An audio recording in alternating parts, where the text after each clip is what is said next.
Hi there, Katie J here for Manifestation Class, here to answer a question that I get quite often, and I'm going to summarize it for you, but it's basically around not enoughness and imposter syndrome as a light worker.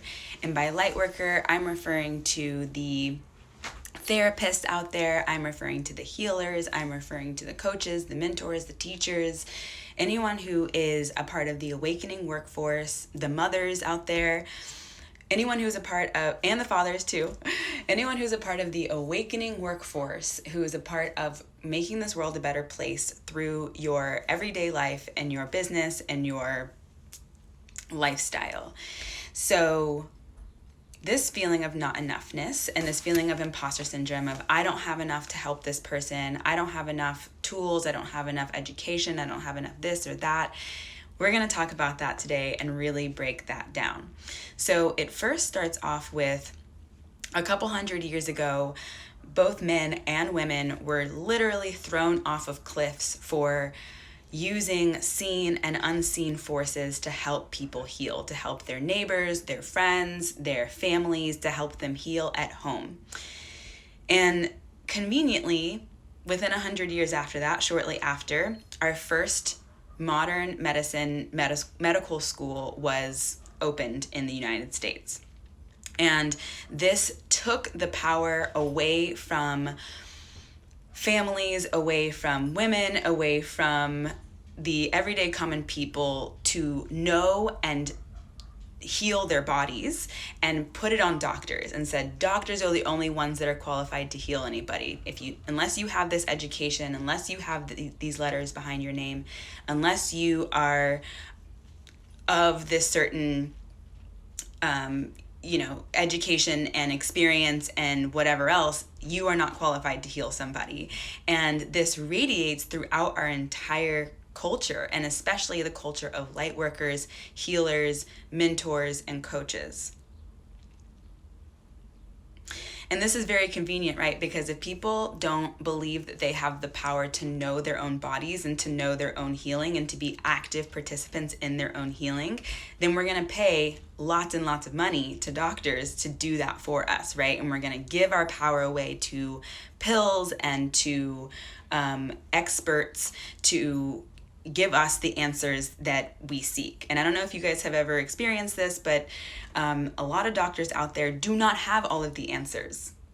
They do not have all the answers. There's a lot of people out there that are going to Western doctors and they're not getting the answers that they seek, or they're getting misdiagnosed. I'm not here to say that Western medicine is not a powerful and beautiful and wonderful thing. Obviously it is, but it very much took away our sovereignty and our responsibility to be a part of our healing process, to be a part of our own healing process. But as we know from the placebo effect, the thing that really does the healing is belief.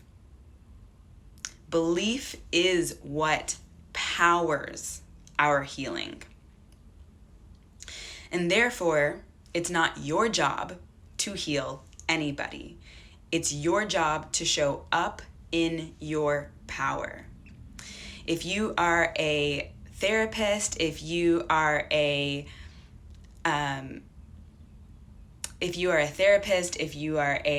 healer, if you're a coach or a mentor, when somebody says, yes, I want to work with you, they're saying yes to being in your container and yes to being in your energy. They're not saying, yes, you need to heal me, because that would be them giving their power away to you and not being active participants in their own healing. So it's not your job to heal them. It's not your job to fix them, because they don't need fixing. It's your job to look at them, view them, and hold space for them from a place of love. Love does the healing, because when you're in a place of love, when you're connected to your true essence and your power and your truth, then you become a conduit for divine healing to flow through you. You become a channel for source, infinite intelligence, God, goddess, angels to use your expertise, your experience, your gifts, your space in order to allow for someone else to heal okay? And they have to opt into that space, and their belief by opting in and saying, I believe that when I pay this person, that I will be in a better place. Someone's going to hold this space for me to do my own healing. That is what's happening when in this energetic exchange between Lightworker and client or patient, however you call the people that you work with. They chose you because they believe in you, and it's their belief that does the work. Your job is to show up in your power. Your job is to set prices that allow you to show up feeling abundant and resourced. Your job is to be well rested, be well fed, show up focused, and really looking at this person from a place of love. When I hold space for my clients, I don't look at them and say, oh, they're not where they want to be, they're broken, they need fixing, I'm here to educate them, I'm here to do all these things for them. No, like, I have access to these resources and these tools, and when I feel they're appropriate, I'll share them with them. But I can't do their work for them. I can't do their healing for them. I can't make them use the tools.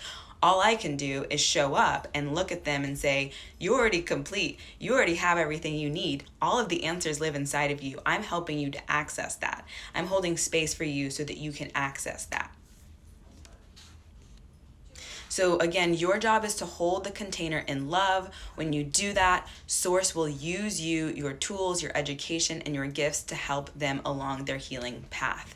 But it's up to them to be an active participant in their healing. So if you're feeling this imposter syndrome, know that it's coming from the patriarchal, misogynistic paradigm that we grew up in that taught us that only doctors can do healing, only those with letters behind their name are qualified to help people. That's bullshit. If you feel called to help people, then Source wants to use you in this way. If you feel called to hold space as a light worker, then Source wants to use you in this way.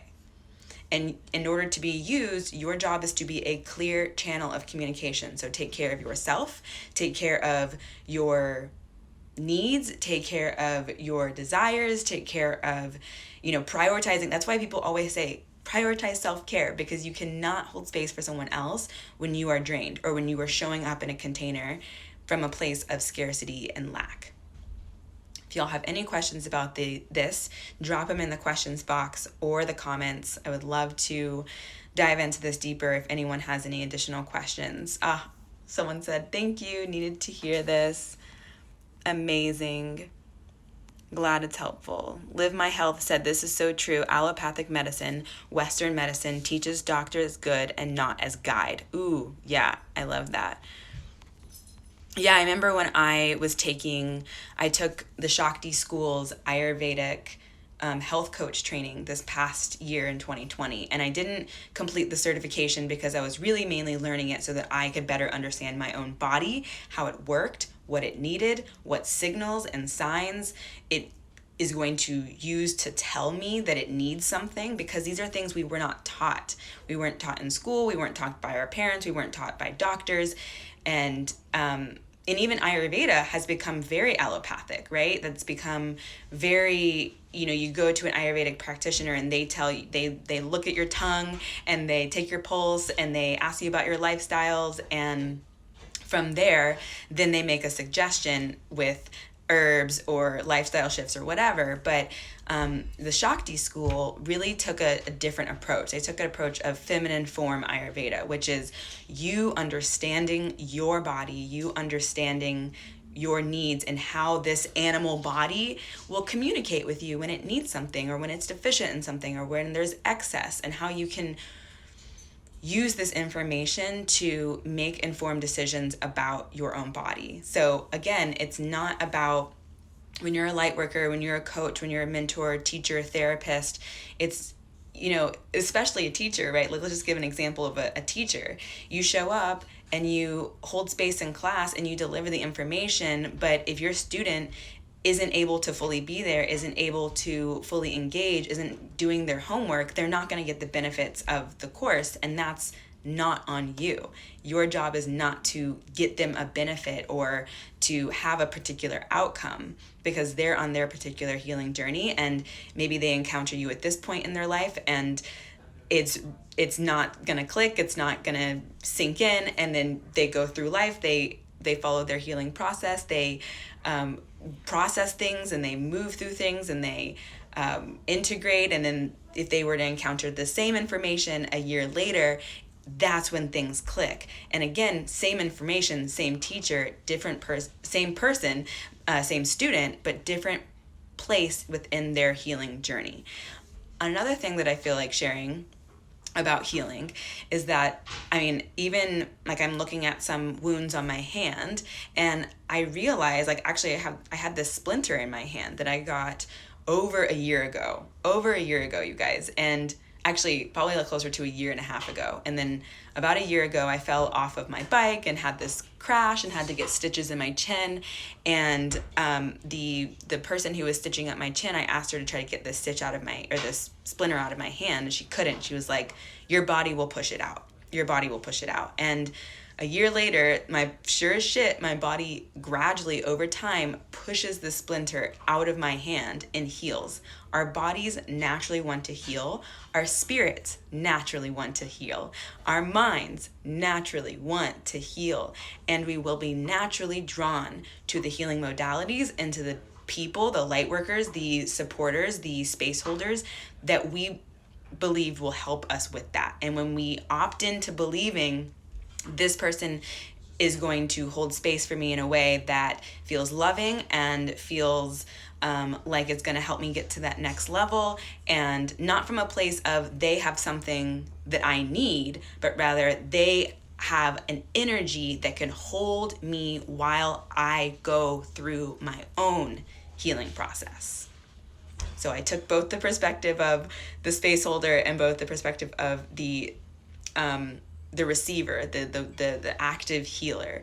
In both cases, no one person is, or rather, in this case with light workers and people who are engaging in the healing, there's not, and let me put it this way. If you're the person that's engaging in the healing, you're not going to find one light worker who just does all the healing for you, right? Like I signed up for this course, or I enrolled in this program, or I'm in this mastermind, and boom, everything's done and fine. I remember having a conversation with one of my clients yesterday, and she was like, yeah, I'm pretty much done signing up for business courses.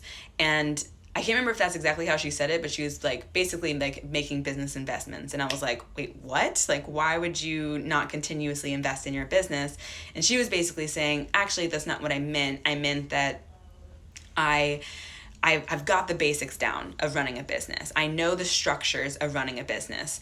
Now I just need that energetic support from a one-on-one coach or a mastermind, like a community situation, to hold me accountable to actually doing it, right? Like once you get I know what meditation is, I know what yoga is, I know what breath work is, I know that journaling can help me. I just need someone to hold space for me and hold me accountable so that I actually show up and do those things, right? She's being an active participant in her development process, knowing that it never ends, knowing that it's an ongoing journey, knowing that we're continuously evolving and transforming and up-leveling in our growth and healing. So I didn't see any questions pop up, so I'll go ahead and wrap this up, but just wanted to hop in here and remind all the light workers out there that you are enough, you have enough. Just by you embodying love and holding a container of love, you are doing the healing, because actually love is doing the healing. Love is flowing through you. You get the ideas like, oh, maybe I should share this resource with this person, or maybe I should connect them to this person, right? Those can only flow through you when you're in a place and you're a clear channel of love. All right? I love you all. Mwah. Have a great day. Thanks for the hearts.